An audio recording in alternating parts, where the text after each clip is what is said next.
સુરતમાં માટીની ચોરી કરતા બે શખ્સો ઝડપાયા છે। મહાનગરપાલિકાના ખુલ્લા પ્લોટમાંથી ચોરી કરતા હતા। અડાજણ પોલીસે બંને શખ્સોની ધરપકડ કરી છે। દીપક વણજારા, કમલેશ વણજારાની ધરપકડ, જેસીબી, 5 ડમ્પર સહિતનો મુદ્દામાલ જપ્ત કરાયો છે। પોલીસે કુલ 1.60 કરોડનો મુદ્દામાલ જપ્ત કર્યો।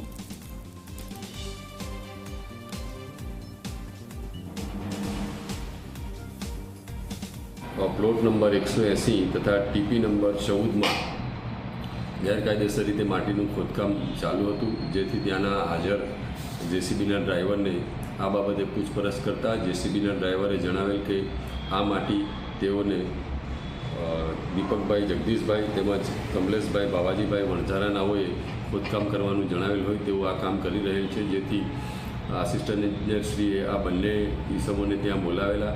તેઓને પૂછવામાં આવેલ કે તમે આ કોના કહેવાથી અને કોની મંજૂરીથી આ કાર્યવાહી કરો છો, તો તેઓએ દીપભાઈના નામ જણાવેલું, જેથી દીપભાઈને પણ સ્પોટ પર બોલાવતા દીપભાઈએ જણાવેલ કે આમને ફક્ત આરસીસીનો જે કચરો અહીંયા પડેલ હતો એ ઉઠાવવાની કામગીરી સોંપવામાં આવેલ।